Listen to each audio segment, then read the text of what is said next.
welcome to Life in the Leadership Lane. I'm your host, Bruce Waller, where I get to talk to leaders that are making a difference in the workplace and in our communities. What did they do to get started, and what are they doing to stay there? And today, oh my goodness, I have a very special guest. Her name is Erin McKelvey. She is the Executive Director of the European American Chamber of Commerce, Texas, and I am so excited to have you on the show. Hi, Erin. Hi, Bruce. It's a pleasure to be here.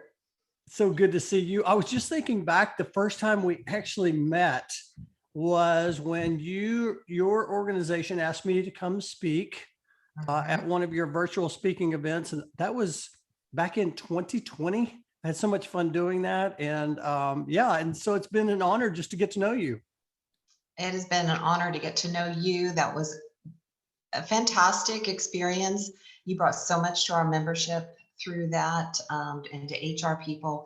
It really brought our organization out on a different type of discussion. So I appreciate that so much. Oh man, I had so much fun doing that. I connected with a lot of different people, Natalie Storrs for one, Rebecca Zitz. I mean, there were a lot of different people I connected with. And so, hey, I want to start off the show. I want you to share, I mean, you've gone through some rebranding since then. I would love for you to share just a brief highlight of the European American Chamber of Commerce, Texas, and how you serve your customers.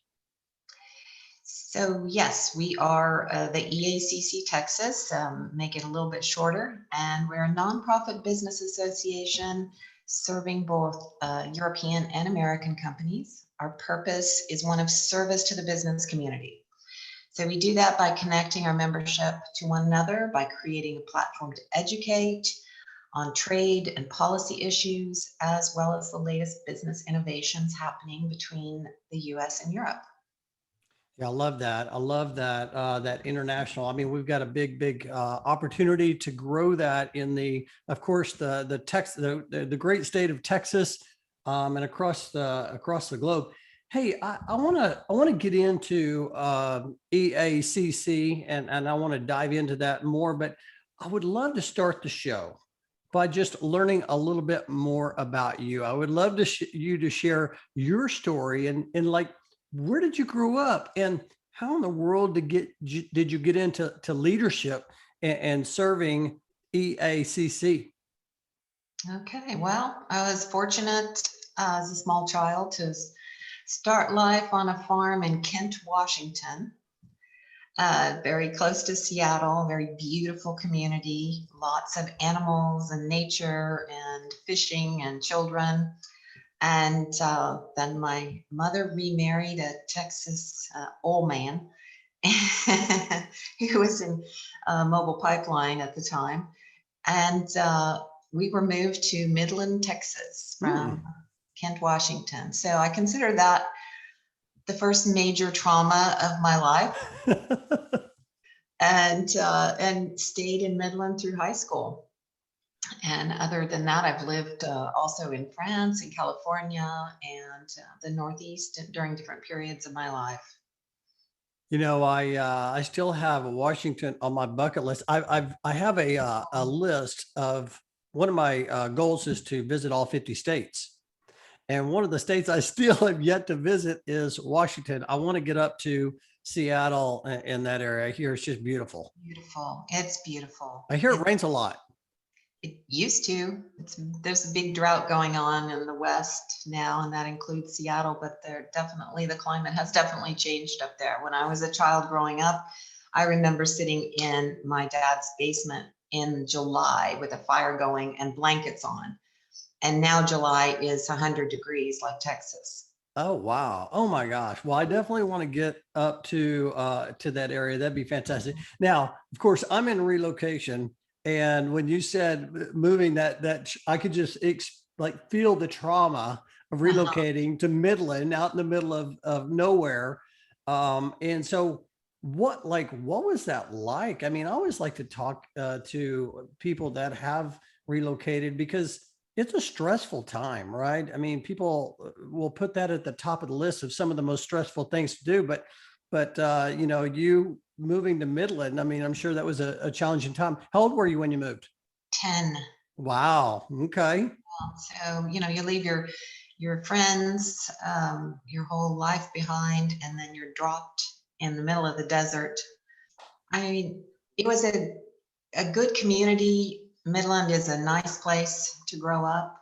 I went back like 10 or 12 years ago for the first time to see my stepfather and was shocked. I mean, because you have a different vision as a child of where you live. You think everything is so far away. And then you realize as an adult that your high school was only, a couple miles from your house. And it was a very, very strange experience.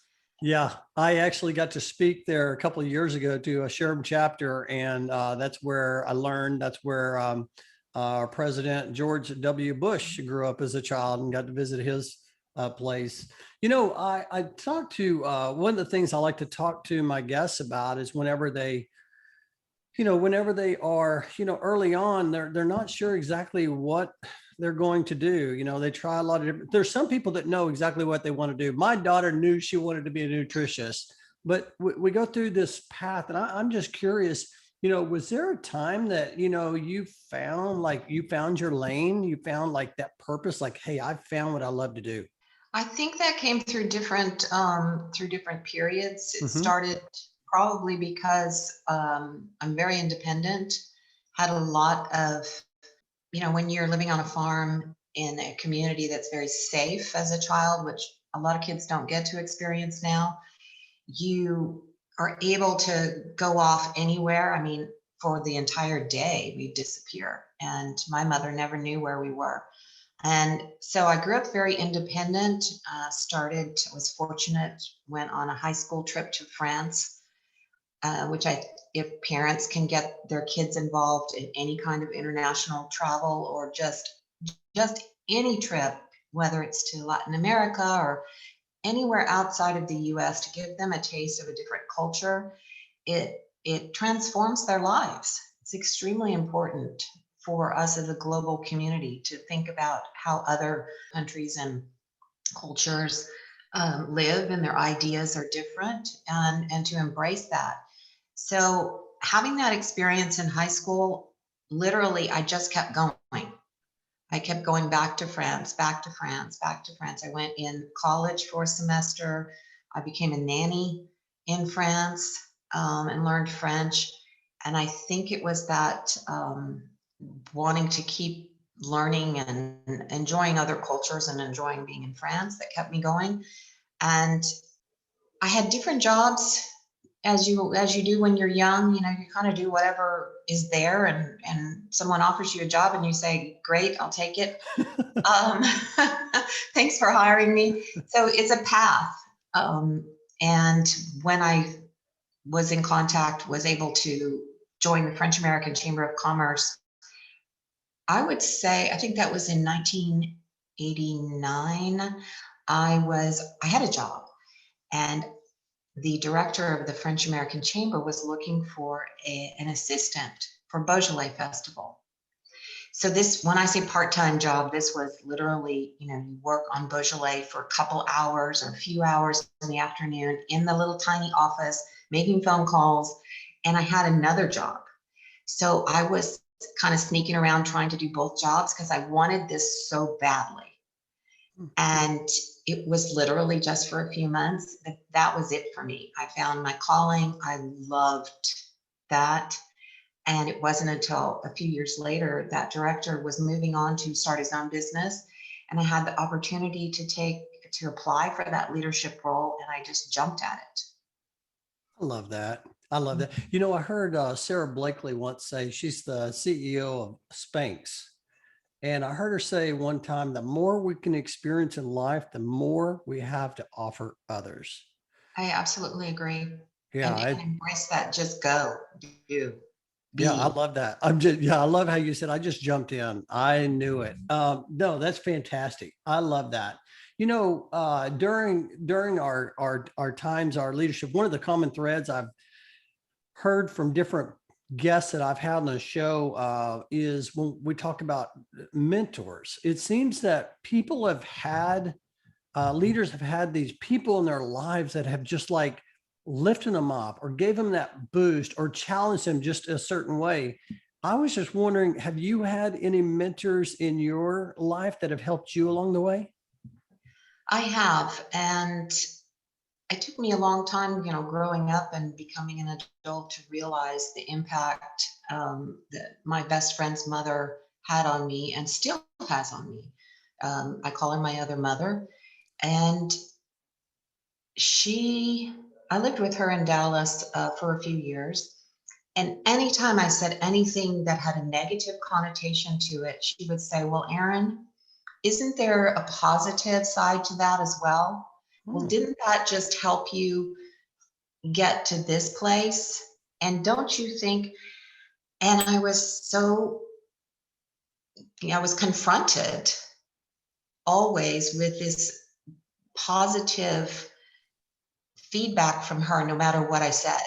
So she is a person who educated herself, and brought herself from being an oil and gas secretary in Midland, Texas, to making over 500K selling oil and gas securities. And she became a sought after speaker around the country doing that. And she did that by herself on her own. So she really taught me just to keep going forward, be positive. She took care of so many people, was involved in so many people's lives in a positive way.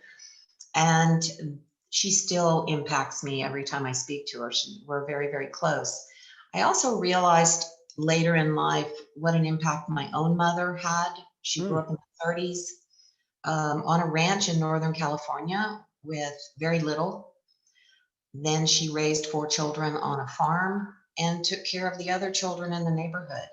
So she expected her kids to be tough and get things done and have an education. And I think that, so very strong women in my past and present still. And I just try to focus on being positive and moving forward.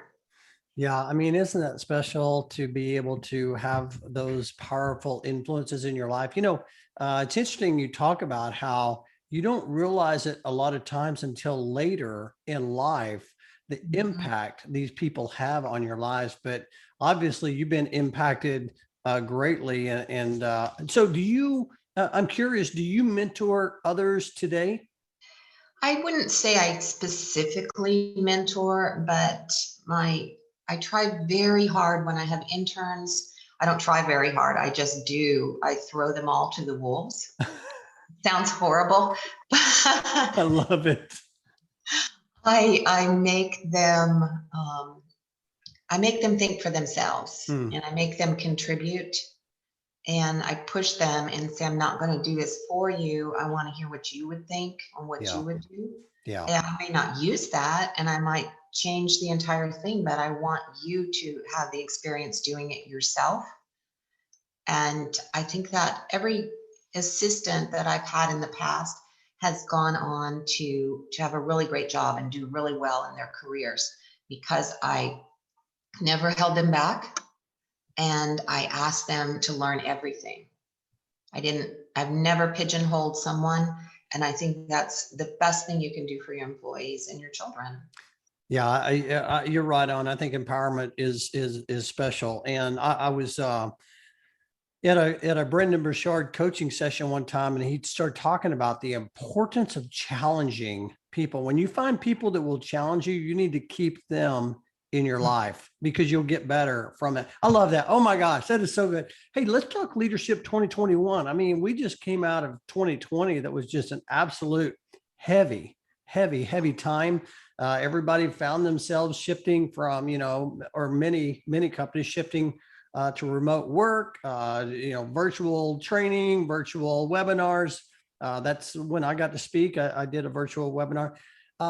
I'm curious, have you been able to take anything from 2020 that you learned? Any lessons you learned? Have you been able to take that into 2021? 2020 was transformative Mm, for everyone, mm, and both good and bad. I try to look at the good that came out of it and be sad about the bad. But as far as business and a chamber of commerce, it was the first time that I had really had a chance to just sit back. Well, first you're just shocked and you don't know what you're going to do. Chambers of commerce across the country were in terrible shape. We couldn't get a PPP. So here are chambers of commerce who are reaching out, helping their members, training them how to get a PPP, bringing in speakers and experts, putting up free webinars, and yet we couldn't raise any money to keep our own jobs. So that has finally been cleared through Congress. It took a lot of work through thousands and thousands of letters and chambers of commerce across the country, but it gave me a chance to just stop, spend more time with my board of directors, more time than I had spent in a long time. Hmm. First with the executive committee in saying, okay, how do we manage this together? What are we going to do? And then have the board come back and say, let's take this opportunity to look at strategy. Hmm. Let's take this opportunity to look to the future and say, do we want to still be this? What can we become? How can we lead the chamber forward in the future? So that it was at that point where the idea came up, and it was a progressive idea. I mean, it came from the European types of focus we had had in the past couple of years with events, and sort of it came naturally from that. But the pandemic and this down period gave us the time to think about it and to work on it. So we asked our board if they were interested in, and to think about becoming a European American chamber, because we were the French American chamber for 41 years. And that was a great legacy and still is. But what are you going to be for the future, and how are you going to lead this chamber forward? So that's what came out of 2020 for us. We transitioned in under a year, and it has just been a remarkably positive experience. So I'm grateful actually for that positive change in our lives. Yeah, I love how you use the word transformation. And, a lot of times, I read one time, great leaders stand up and they stand out during challenging times. And that's what you've done. That's what your board has done, to really stop and not say, oh no, but say, okay, now what? Right. Mhm. How can we move forward? So I'm just wondering. So and I appreciate you sharing that. So the French American Chamber for 41 years now, European American Chamber.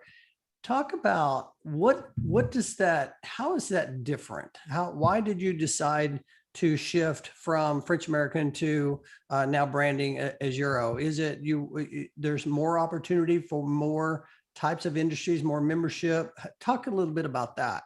It's a very much a broader thought process of Europe. It's as a whole. So it's not an umbrella for other chambers. It doesn't negate what other bilateral chambers are doing.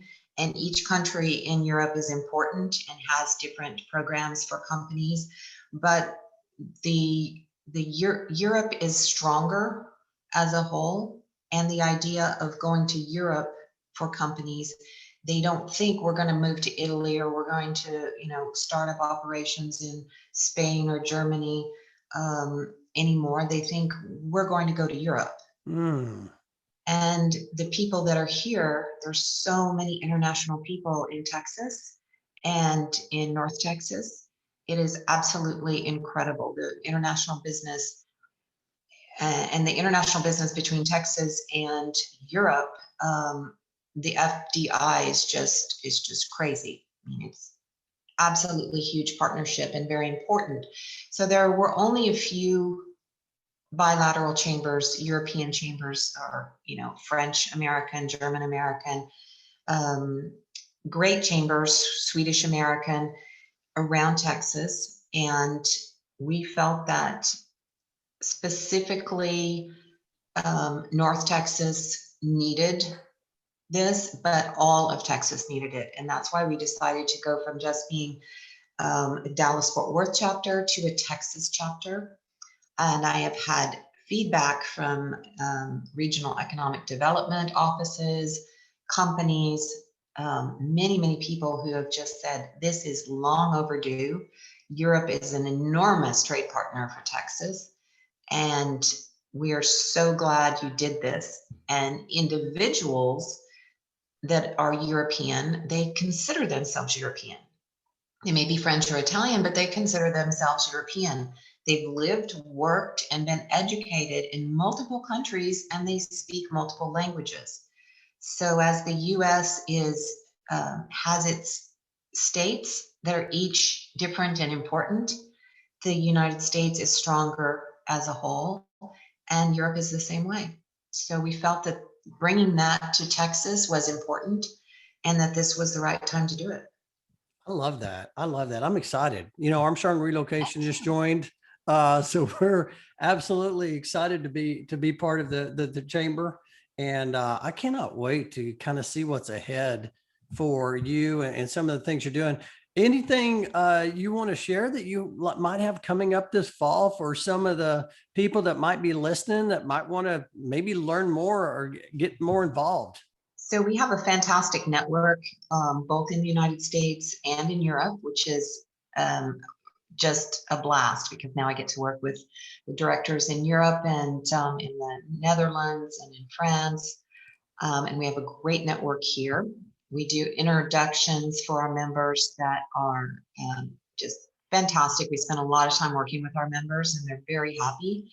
So I have restarted a series that I developed in 2019 called Eurotech Talks. Okay. We're finally bringing back Eurotech Talks this Thursday. That's going to be a program on 5G called 5G for Good with Dell, Nokia, and T-Mobile.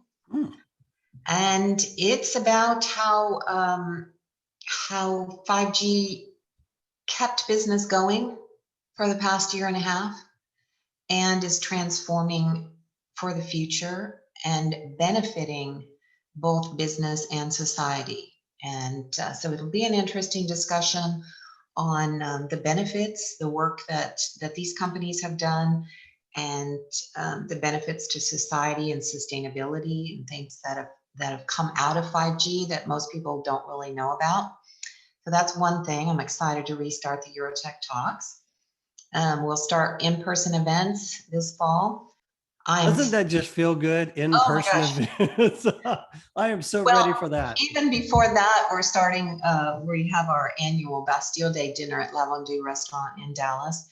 It's going to be, my colleague had to tell me, well, now we're Texas, so we actually have to say it's in Dallas. And I went, wow, that's a big change. So I'll have to put together events in Houston and Austin. We have members now in Houston and Austin. We have 11 new members in 3 months. So you can just see the ball rolling and people getting so excited about this opportunity. But we have La Vendue Bastille Day celebration, which is a fantastic dinner. We've been doing that for, I think, 30 something years as well. It started out at Chez Girard many years ago. And the biggest thing I'm super excited about is a very wonderful, high profile speaker that we have just confirmed for our inaugural gala and EU-US or EU-Texas Economic Conference in early November. And so that's what gets me going, is getting a really great speaker and knowing that we're going to have some pretty exciting things going on for people. Yeah, oh, fantastic. That sounds exciting. I'll tell you, I love the just learning from the different educational programs, but more importantly, just networking and really getting building relationships with some of the members. That's what I'm excited about. Exactly. That's what I love doing. I love putting people together and seeing them grow their business together and providing this broader networking and program experience across Texas for American and European companies. It's about, leading that business in Texas and Europe together.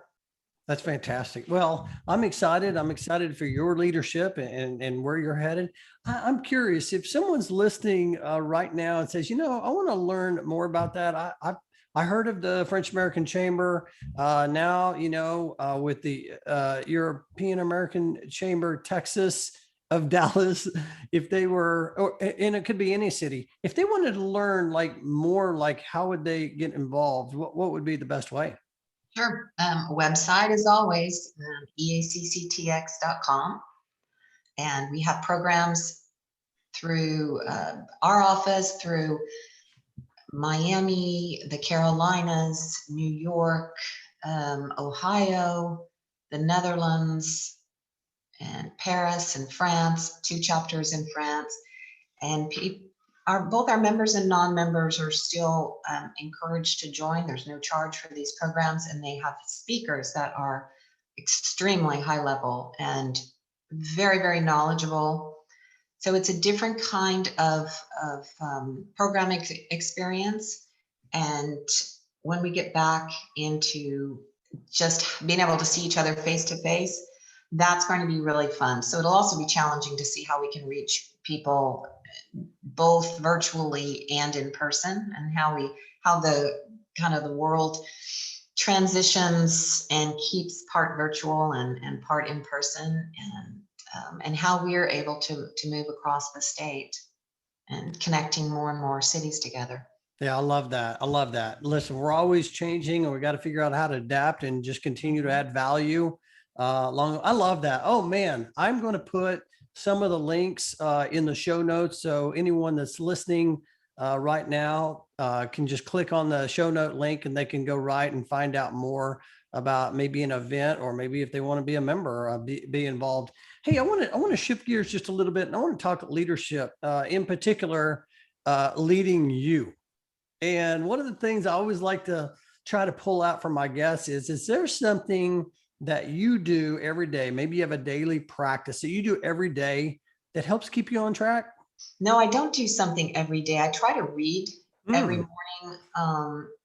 Not really books, but just international news. I try to stay abreast of that. I take maybe an hour in the morning and spend that time. So I guess that's the way I set myself up for the day. I love that. And one thing I've noticed is that leaders that really are making impact in the leadership lane, they all do something different, right? But they all have this system. And like you're talking about how you read the news, how, I have another leader that we just talked to, and she just started reading the Wall Street Journal, right? Because her team is reading the Wall Street Journal. So she started reading the Wall Street Journal, and everyone just seems to do something a little different. And so I love that, how obviously you're leading a global organization, and to be up to date on what's going on, I'm sure that's very helpful. It's a lot of work to keep up with it all, and that's why there are experts in those topics. But just, I encourage people who have any interest in, even if you don't do international business, it's incredibly important to know what's going on in the global community, because it does affect your business. And if you don't understand what's going on, you really don't have an understanding of why things are changing in society and around you. So it's very important. Even if you just read the headlines, sometimes I just read the headlines and flip through, because it gives me a general idea of what's going on in the world and how things are progressing in certain ways. That's fantastic. You've inspired me to take a little bit closer look at that as well. And so, no, I appreciate you sharing that. Hey, I want to ask one more question before we shift into it's time to accelerate. I always like to ask, was there ever, like, you've given some great advice on the show today, but was there ever any advice you were given, like from a family member, from a friend, from a colleague? Anyway, it was so good that you just find yourself sharing that with others. Probably the age-old learn from your mistakes and ask for help when you need it. Don't be afraid to ask others for help, Because if you're only if you're only going in your own lane and you're not listening to others, then you're not learning Yeah, I love that. and you'll You know, continue making mistakes. yeah, I hear a lot of people talk about the importance of vulnerability, right? You have to be vulnerable and you have to be willing to have the courage to just to raise your hand and say, I'm not sure about I have this. no clue what you're talking about. I love that. That is so, so good. I love that. Oh my gosh. Well, I'm so excited about like your journey ahead and all the things that are going on. Hey, I want to shift over to what I call it's time to accelerate. It's kind of the last few minutes of the show where I ask you a few questions. And the first question I like to ask is, and I think I heard you mention a book earlier, but would you rather read a book or listen to a podcast? I like to read on my cell phone. My husband has to have a book in his hands. Okay, you like the electronic book. I like electronic books. That's fantastic. It's Any books you read over the for last me, year or so that you really and I uh can take it anywhere. Any particular one will Life in the Leadership Lane. I love it. I'll send you a bill. I'll send you an I invoice love for it. Yes, I'll pay you later. that book. I always like to ask this, of course we've been through some challenging times, but I just want to ask, what are you grateful for? I am grateful that I've had difficult experiences in life. Mm, That life wasn't always that easy because that's how you grow. mm, That's the only way to grow is by facing adversity and getting through it. I think it's terrible or sad, maybe many things that parents over coddle their children and try to do everything for them because they're not giving them an opportunity to grow. So I'm grateful that I was kind of thrown out into the backyard by my mother. She'd say, "Don't come back till dinner time." And we all were on our own. I'm grateful for the mistakes I've made in business because I learned from them. And just the difficult things in life that make you a better person in the end. I'm grateful that I have a board that allows me to drive strategy. Um, I think that's grateful for my family and that we were able to come through this pandemic still having jobs because it's terrible how many people didn't. So I'm grateful for a lot of things. I love that. I actually am publishing an upcoming book, and in one of the chapters, and I've done some presentations around this, but it's titled "Great Leaders Are Grateful Leaders." And as you talk about that, I think about all the different great leaders. They have this common thread. They talk about failure and Mhm. how they're grateful for failure. And when you are young and you hear someone say that, you're like, why? I don't, I've got me personally, I have a love-hate relationship with failure. I hate to fail, It's but so I painful. love to fail because I know I'm going to get better. Tell me just real quick. I want to just touch on this for a second.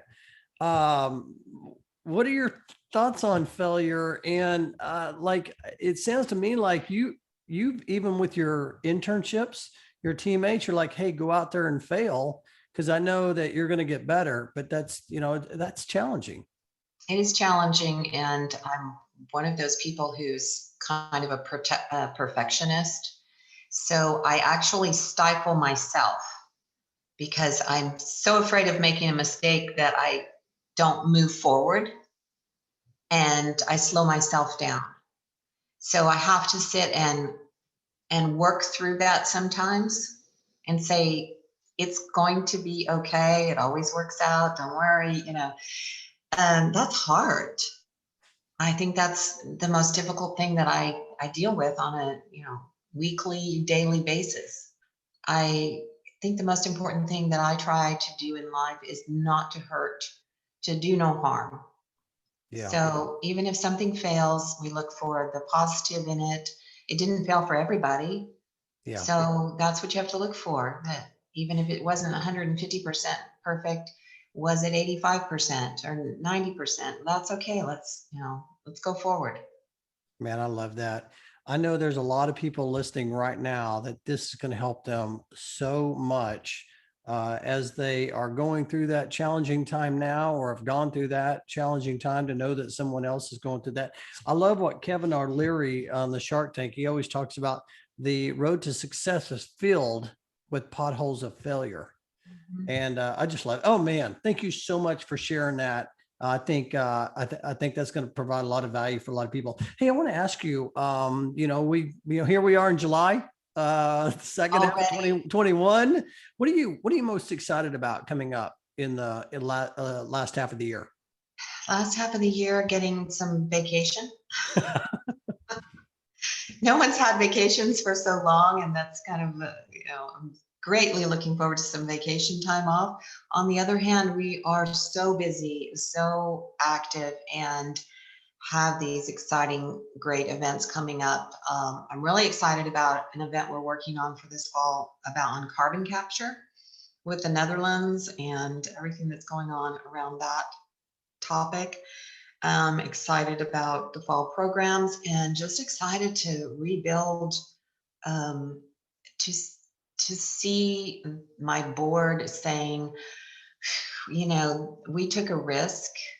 Entrepreneurship, if you don't take risks and move forward, if you stifle yourself out of fear, then you can never become your full, you never reach your full capacity. And that's what I'm excited about, because I know that we are growing and we're doing great things and people are happy.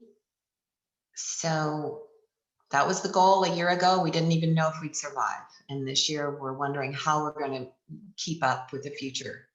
Survival to thrival. I love it. Oh my gosh, that's fantastic. Hey, let me ask you this question. What energizes you? Getting a great speaker, getting Yes. new members. Yes.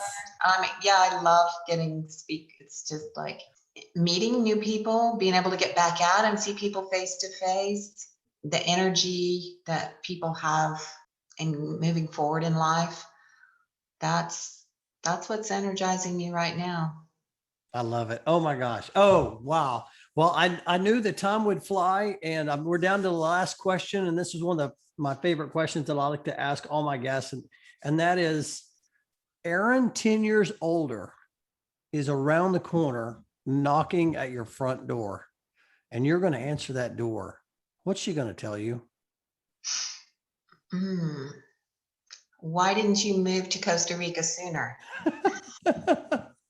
Or she'll say, why were you so hard on yourself? Mm, And you should have spent, I don't know exactly, probably why were you so hard on yourself? I think women are harder on themselves than men are. I love So that. I love that. I appreciate you sharing that. spend more time in nature, Mm. get outside. I'm ready for that. And I am so excited and grateful for you coming onto the show today, sharing your wisdom. You're definitely driving in the leadership lane. And I'm so excited about all of the things ahead for EACC. Hey, if someone wanted to connect with you, maybe they want to follow up, they want to learn more about you, how would be the best way that they would connect? I guess through email.